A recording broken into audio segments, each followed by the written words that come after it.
Саламатсыздар ма балалар? Бүгінгі сабағымыз 3-ші сынып қазақ тілі сабағы 56-ші сабақ тұрлаусыз мүшелер. Бүгінгі сабақ көрден алдын каналыма тіркеліп алыңыздар. Бүгінгі бірінші жаттығуымыз 21-ші жаттығу. Мәтінді тыңда. Алматыдағы Абай атамыздың ескерткішінің авторы Қазақстанның халық суретшісі Хакимжан Есімханұлы Наурызбаев. Ұлы Отан соғысы жылдары республикамыздың үкіметін басқарған Нұртас Оңдасынов Қостанай облысын іссапармен аралай жүріп, Ұзынкөлге соғады. Аудан басшысының кабинетінде сазбалшықтан жасалған әртүрлі мал пішіндеріне көз түседі.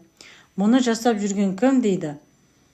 Бірден, сөйтсе олардың иесі Хакимжан есімді балаң жігіт екен. Оқуға жүр дейді. Ол үйде жұмыс істейтін өзі ғана екенін, анасы мен жас бауырларын тастап кете алмайтын айтады. Нұртас аға Алматыға оралысымен Хакимжанның отбасына мемлекет тарапынан жағдай жасатып, өзін Мәскеу көркем сурет училищесіне оқуға жібертеді. Хакимжан аға мүсін өнерінің хас шебері еді. Мәтін кейіпкері саған ұнады ма? Мәтін кейіпкері Хакимжан Наурызбаев, атақты мүсін өнерінің шебері Қазақстанның. Оның қай қасиеті ұнады дейді. Оған салған мүсіндері ұнаған. Нұртас аға неге? Оңдасыновқа. Осы Хакимжан ағаны мүсін өнерінің хас шебері деп неліктен айтады дейді. Ол өте керемет жасайды мүсінді. Наурызбаевтың мына ескерткіштерден басқа тағы қандай мүсіндік шығармалары? Қазақстанның бірнеше мүсіндік шығармаларын жасаған. Бұл кісі мысалы бұл жерде Ошақан Уәлихановтың мүсінін жасаған, Абай Құнанбаевтың мүсінін жасаған, Алматыдағы мынау мүсіні, мынау Жамбыл Жабаевтың мүсіні. Осының барлығы Хакимжан Наурызбаев ағамыздың туындылары, осылардың авторы болып саналады. Тиісті тыныс белгісін қойып, 22-ші жаттығу келесі, тиісті тыныс белгісін қойып, сөйлемдерді көшіріп жаз. Нұртас аға Ұзынкөлге келді. Нүкте. Ол Хакимжанға көмектесті. Нүкте. Оны Мәскеуге оқуға жіберді. Барлық нүктеден кейін келесі сөйлем үлкен әріппен басылады.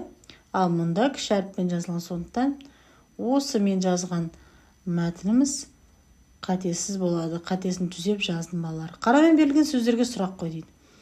Ұзынкөлге деген қарамен сөз жазылған. Қайда? Хакимжанға.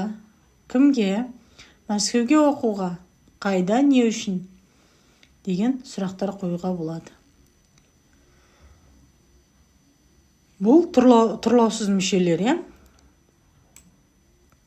Келесі сөйлемдегі бастауыш баяндауыштан басқа сөйлем мүшелерін тұрлаусыз мүшелер деп атайды. Оларға қандай, кімге, неге, қашан, қайда деген тағы басқа сұрақтар қойылады екен. 23-ші жаттығуым суреттерге қара дейді. Астындағы сөйлемдерді оқы дейді. Мысалы, тоқылдақ тоқылдатты, құстар ұшты, құс ұшты, кеме жүзді деген сияқты. Осылай жазамыз. Бастауыш, баяндауыш. Бұлар тек бастауыш пен баяндауыштан құралған. Енді астында бізге соңғы сөйлемде қандай сөз түсіп қалған, ол сөйлемнің қандай мүшесі? Бастауыш па әлде баяндауыш па? Өз жауабыңды түсіндіріп айт дейді. Осы сөйлемдерге тұрлаусыз мүше қосып жаз дейді. Бұл жерде соңғы сөйлемде кеме жүзді деп айтылады. Жүзді деген сөз бұл баяндауыш болады. Ал енді осы сөйлемдегі тұрлаусыз мүше қосып жазамыз. Тоқылдақ ағашты тоқылдатты. Нені? Ағашты. Құс су үстінен ұшты. Ненің үстінен? Десең, су үстінен. Қайдан ұшты? Кеме Ақтауға жүзді. Кеме қайда жүзді? Кеме Ақтауға жүзді. Деп осылай тұрлаусыз мүшемен жазсақ болады екен балалар. Осымен бүгінгі сабағымыз аяқталды балалар. Каналыма тіркеліп алыңыздар, қоңырау түймесін басып қойыңыздар. Келесі сабақтар кездескенше сау сәлеметте болыңыздар.